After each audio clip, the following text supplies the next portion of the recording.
There's no present for poor people like you. Just go back home." We couldn't understand the words coming out of my sister-in-law, Caitlin's, mouth. Caitlin has been voicing her complaints up until now. It seems she hid the gift meant for her daughter, Mary. The reason she had been in the next room was apparently to hide the gift at the last minute. Caitlin snatched the present Mary had prepared right out of her hands with force. After inspecting the present from various angles, she threw it on the floor. "Such a meager thing can't possibly be a gift. Anyone who would give such a thing isn't family. Go back home." It appears she was displeased because it wasn't the brand she specified. On the floor, earrings that Mary had chosen one by one were scattered. The children who participated in the gift exchange picked them up, but Mary, frozen, seemed unable to comprehend what was happening right in front of her. Gradually realizing the situation, tears quickly filled Mary's eyes. She's just a 13-year-old middle school student. It's no wonder she ended up crying. Watching Mary like this, Caitlin had a triumphant look on her face. Arriving late, Zella also entered the room and laughed at Mary, who was in tears. Taking advantage of this moment, Caitlin continued to hurl insults at us. However, that didn't last long. I am Michelle. While working a part-time job, I raise my only daughter, Mary, and am about to enter my 50s. Mary was born when I was 35, and she turns 13 this year. I have a husband named Kendrick, who is 1 year older than me, but Mary is not Kendrick's biological daughter. Before marrying Kendrick, I was married to another man. Mary is the daughter from that previous marriage. Blessed with a loving daughter, the three of us lived happily, but that life did not last long. My former husband died in a traffic accident.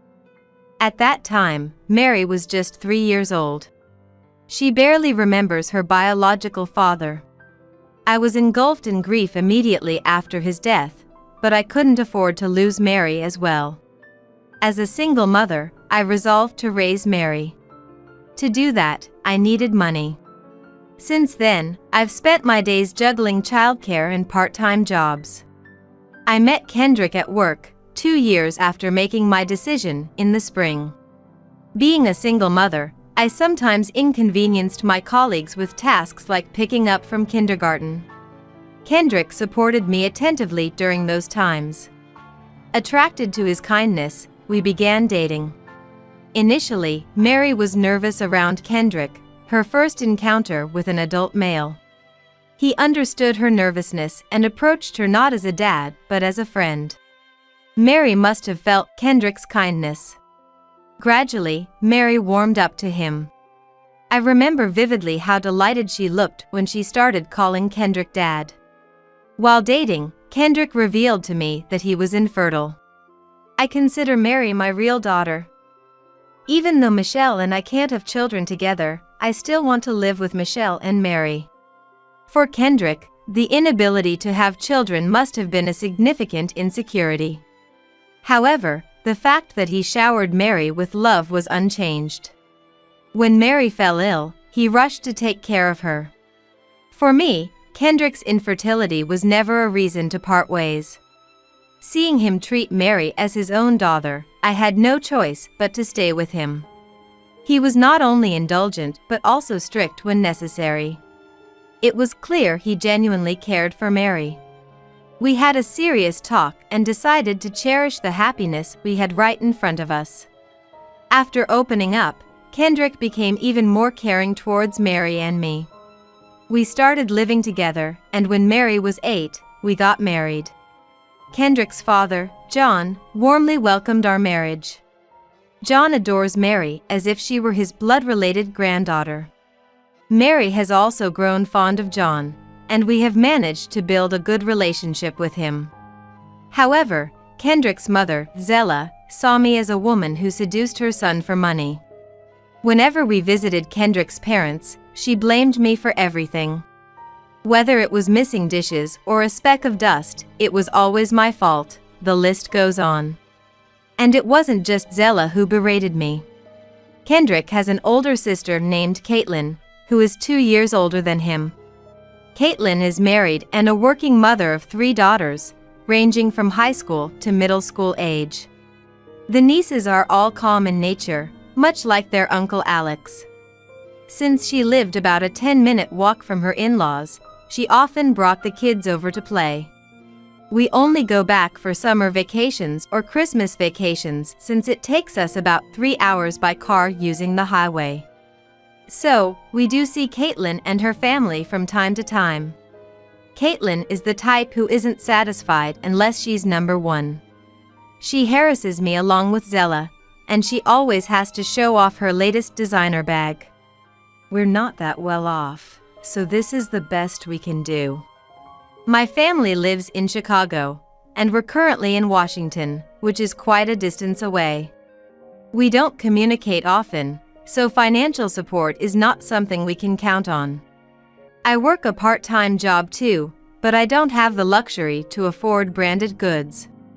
Knowing this, she still flaunts it. Caitlin works a part-time job as well, but I guess Alex makes a good income. You can't use off-the-rack clothes and bags. You need to have proper branded ones. Today's outfit cost me about $10,000 in total. Caitlin's children were wearing off-the-rack clothes, so it seems she's satisfied as long as she can dress herself up. I'd rather spend money on making Mary happier than on myself. Our ways of thinking are quite different. I've been getting sick of Zella and Caitlin. It seems Mary doesn't have a very good impression of Zella and Caitlin either. I'm watching videos in my room, and she hides whenever she sees them. I feel sorry for involving Mary in adult conflicts, even though she's still a child. Both of them always have something to say, don't they? I'm sorry. It's always been like this since the past. Remember, Dad and I are always on Michelle's side. Especially John. It seems he has never thought much of Caitlin's bragging since the past. Whenever something happens, John steps in to mediate. Kendrick also seems to have no fond memories of Caitlin from when they were younger, like when she would eat his favorite snacks. Both have grown up, and since Kendrick moved out, he hasn't visited home much. So, there hasn't been much interaction until recently. After marrying me, he would only show up to meet his grandchildren. I hardly ever see him talking with Caitlin. However, Mary and Caitlin's children get along well. It would be a shame to separate the children because of adult circumstances. With the cooperation of Kendrick and John, Caitlin and I have maintained a reasonable distance. Fortunately, she hasn't come to our house so far. If I just endure it a few times a year when we meet, everything will be fine. Once Mary grows up, we'll probably see each other less.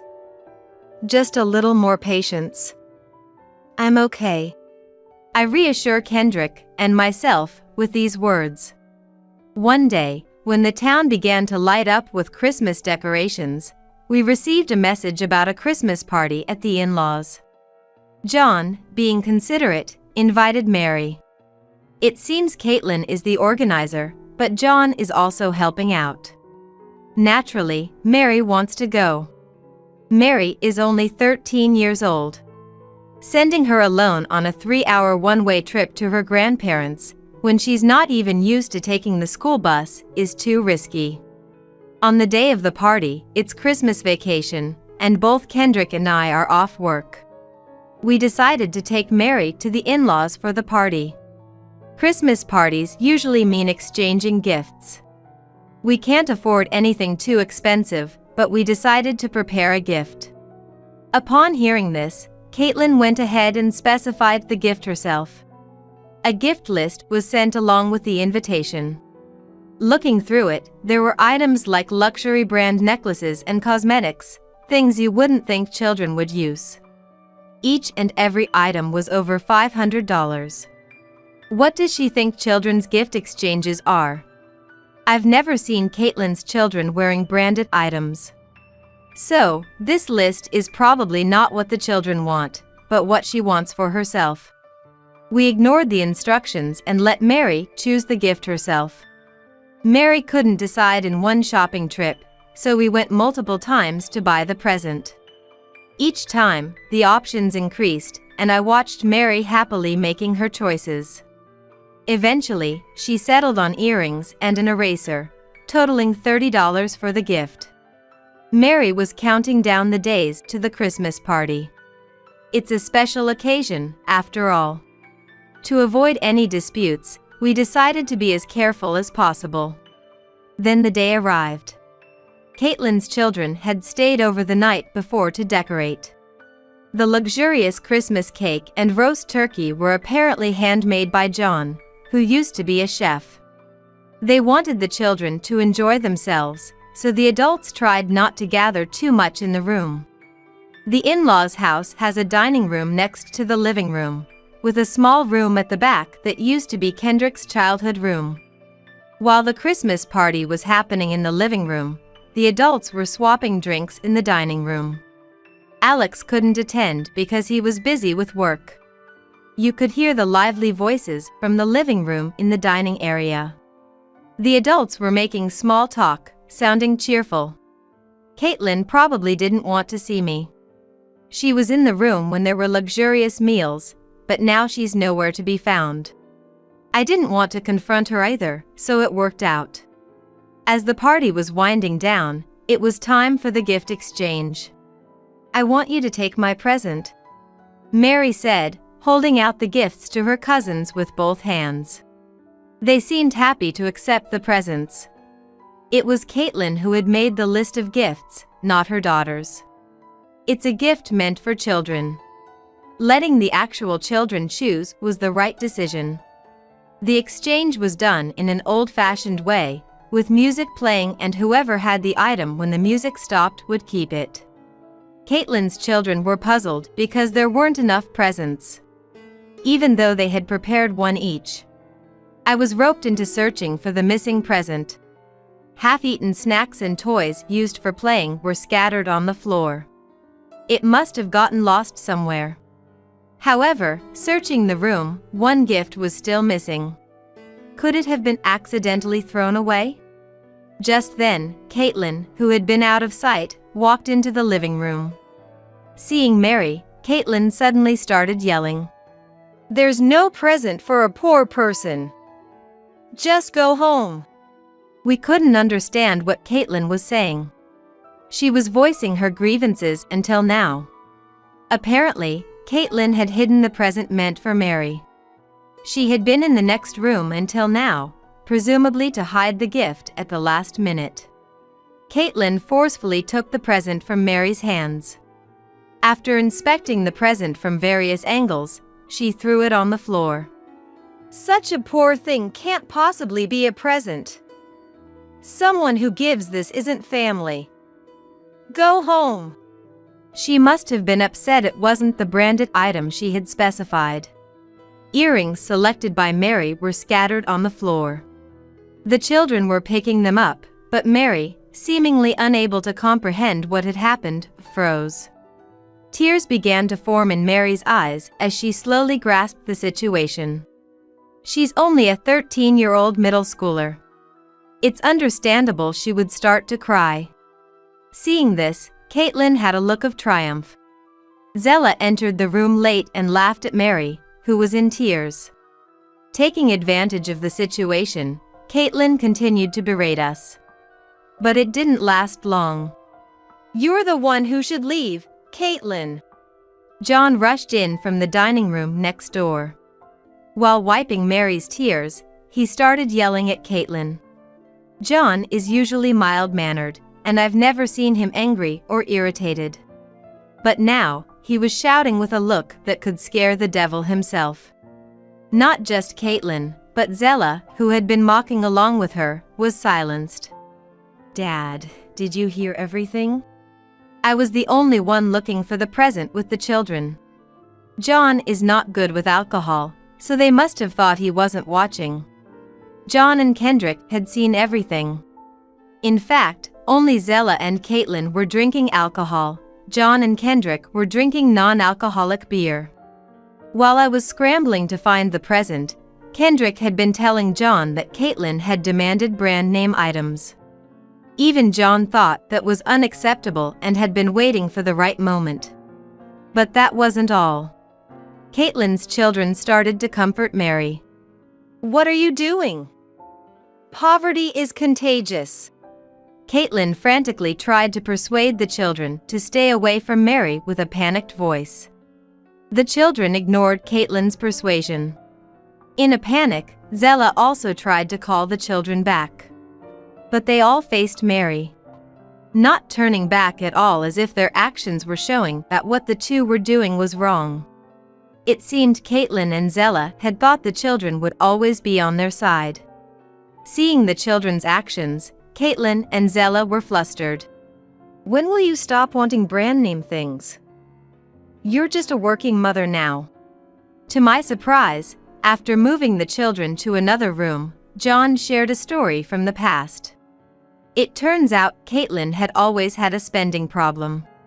In her student days, Caitlin started working at a girls' bar wanting money to play. Unlike convenience store part-time jobs, the girls' bar paid well. It's understandable for a girl fresh out of high school to get carried away with so much money. Moreover, the job required dressing up in brand name dresses and bags. Caitlin would work at the girls' bar, buy the latest brand name bags, and increase her shifts when she ran out of money. This lifestyle continued for 3 years. However, she quit in her 3rd year of university because John found out she was working at the girls' bar. Caitlin tried to keep working in secret, but she gave up when threatened with being kicked out of the house. John said that was the only time he had ever shouted at Caitlin.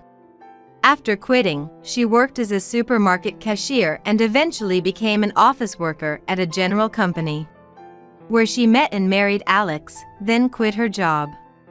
Even after quitting, she couldn't escape the lifestyle of buying brand name items. Alex frequently scolded her for it. "If you can't buy it yourself, it means it's not suitable for you. Don't make others buy it for you." The gifts she demanded from us were all things Caitlin wanted to buy. "What's wrong with that? Isn't that what presents are for?" Caitlin retorted, gasping for breath. "Caitlin, you're living on your part-time income now, right? How can you afford so many brand name items?" I'm just increasing my shifts. I bought everything with my own part-time income." She hesitated a bit, as if hit where it hurts. John didn't miss that hesitation. "Then what's this?" John pulled out his mobile phone and showed us a screen. It displayed the total amount of debt from a private financial institution. "Why do you have this?" "I saw it in Zella's room. There's no better proof than this." Caitlin fell silent and looked down. The atmosphere was no longer that of a Christmas party. That day ended with us being told we were better off leaving. For the children, it probably became a Christmas they'd rather forget. We bought Mary's favorite stuffed animal on the way home and decided to have a family party of our own. 3 months later, John contacted us. Caitlin had gotten a divorce. Alex hadn't known about the debts. He panicked and conducted a personal investigation after learning about them through John. Shockingly, Caitlin had canceled the children's educational insurance and spent all the money on brand name items. Alex couldn't forgive her and chose divorce. Caitlin, taking Zella with her, stormed into Alex's parents' house. However, that backfired, and she was disowned. Since that Christmas, the children had also distanced themselves from Caitlin. Fortunately, they were all over 15 and chose to live with their father, Alex. Caitlin is now facing claims for alimony and child support in the divorce proceedings from Alex.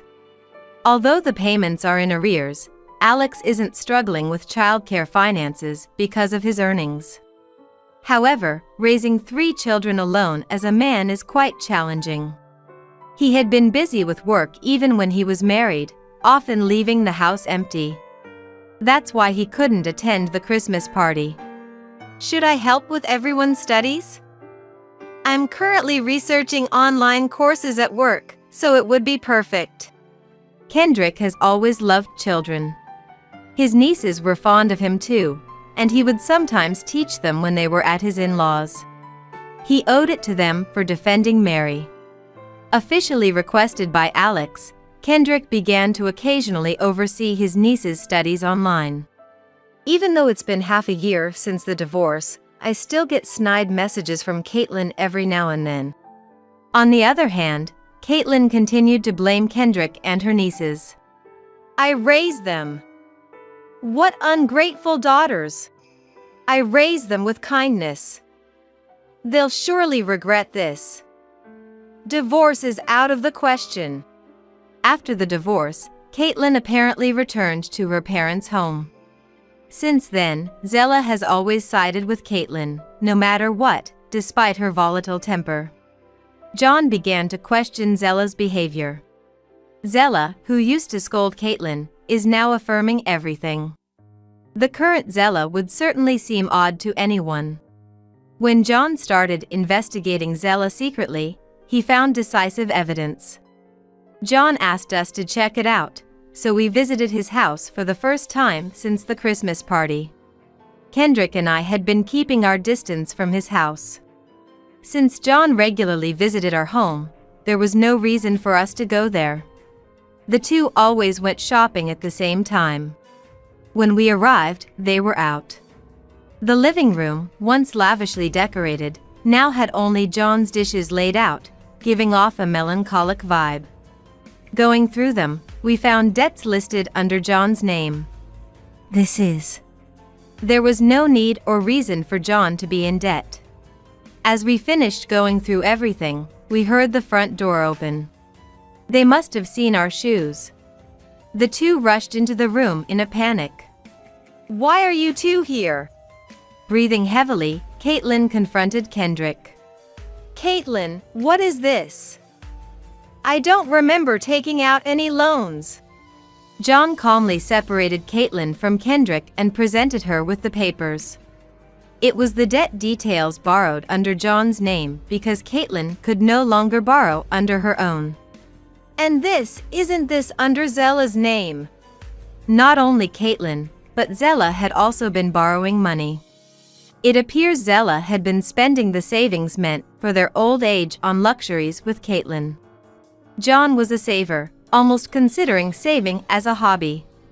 He had accumulated about $600,000 for a peaceful retirement from his savings during his working years. But the two had spent it all in 3 years. Not enough, they repeatedly took out loans, inflating their debt to $730,000. We had no choice. The stress of not paying child support was piling up. Exactly. It's all the fault of the person who divorced us. Don't shift the blame. The responsibility lies with you two for not controlling your desires. Caitlin and Zella continued with their unseemly excuses, blaming Alex, the daughters, John. Where did they get the idea to blame others? John refuted all their arguments with sound reasoning, and finally, the two fell silent. As if to end everything, John presented the divorce papers. Marrying you was the shame of my life. Caitlin is not my daughter. Seeing the divorce papers filled out in John's section, Zella began to apologize frantically. While crying, Zella started a deep apology. Yet, Caitlin just looked on, offering no apology. Zella started urging Caitlin to apologize too, but Caitlin, unwilling to apologize, argued back. With nothing left to say, John left the scene. What are you doing standing around? Go bring Dad back. After John left, Caitlin began to panic. Everything had been just talk, and she hadn't expected any action. Now you're trying to ingratiate yourselves with us? After everything you've done. Please, don't involve us anymore. Staying any longer wouldn't do any good. We also left the in-laws' house. That night, while relaxing in the living room, the doorbell rang. It was past 10 p.m.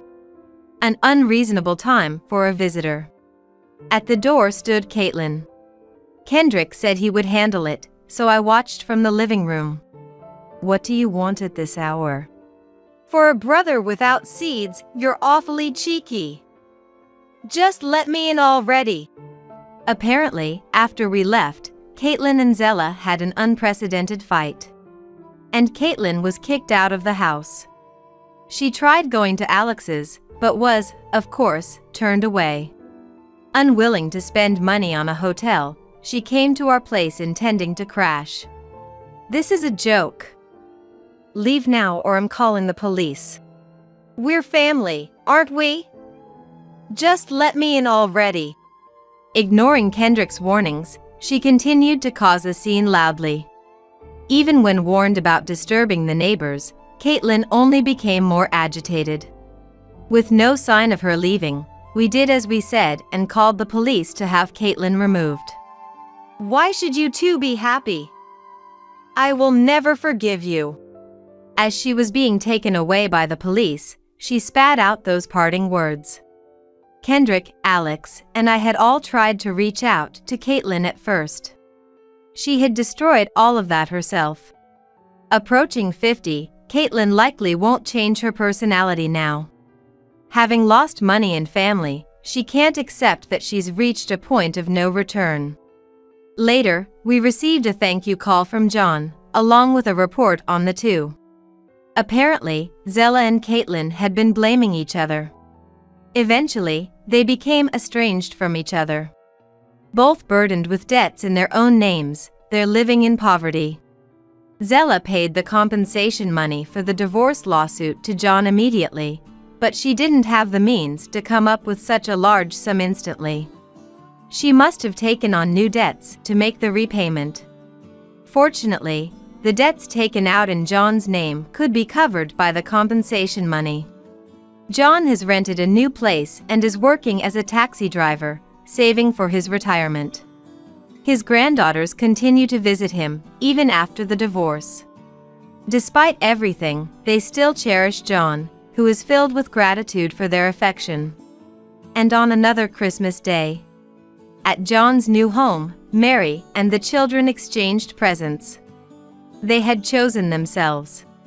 No brand name items, but presents that brought smiles to the children's faces are the best. Do branded goods and large sums of money that are not suitable for you change a person's personality so much? This incident made me rethink the value of money. Mary still spends time happily with her cousins, silently ensuring they don't follow in Caitlin's footsteps.